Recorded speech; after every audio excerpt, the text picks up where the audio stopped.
इथे बघा मी डाळ टाकून पत्ताकोबी बनवते। आता बारीक चिरून घेतली पत्ताकोबीला आणि स्वच्छ धुवून घेतली, डाळ बी धुवून घेतली स्वच्छ। आता बनवायला घेऊया। इथे बघा कढईत तेल घेतलंय मी। आता याच्यामध्ये जिरे मोहरी टाकूया।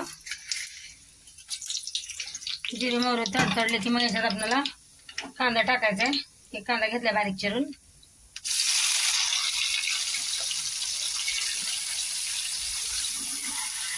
कांदा आपल्याला परतून घ्यायचा आहे चांगला।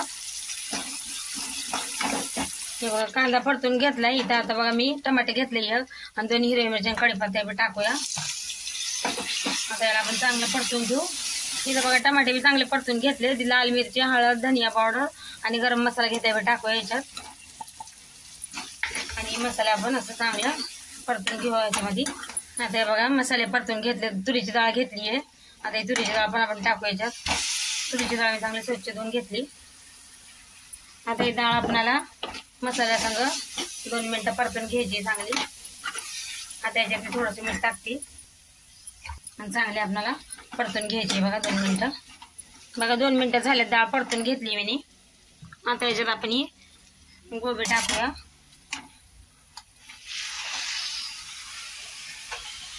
आता याच्यात मी मीठ टाकते बघा चवीपुरतं। पहिले थोडंसं टाकलं, थोडंसं टाकते आता। आणि आपल्याला ही भाजी आता डाळ आणि पत्ताकोबी एक संग असं मिक्स करून घ्यायची आहे। आणि याच्यात पाणी टाकून आपल्याला ही पत्ताकोबी आणि डाळ शिजवून घ्यायची आहे। हे बघा पत्ताकोबी आणि डाळ असं मसाल्यामध्ये सगळं मिक्स करून घेतलंय। आता आपल्याला हे पाणी टाकून शिजवून घ्यायचंय।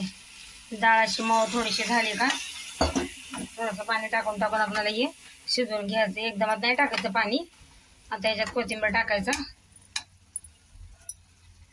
आणि आपल्याला याच्यावर झाकण ठेवून हे शिजवून घ्यायचे। जशी डाळ शिजली का मग तसं पाणी टाकायचं आपल्याला थोडं थोडं। हे बघा आता याच्यात अजून थोडं पाणी टाकते मी। आता आपण हे चांगलं शिजवून घेऊ। हे बघा किती मस्त बनली पत्ताकोबीची भाजी आणि डाळ पण बघा शिजली आहे। ही भाजी डाळ टाकून बनवली का लय मस्त लागते खायला चवीला, खिचडी बरोबर, चपाती सोबत। त्याच्यात बघा मी 2 पाणी टाकलं होतं आणि आता झाली आपली भाजी। गॅस बंद करायचा आहे। तयार आहे बघा डाळ पत्ताकोबीची रेसिपी। व्हिडिओ आवडला तर लाईक करा, चॅनलला सबस्क्राईब करा।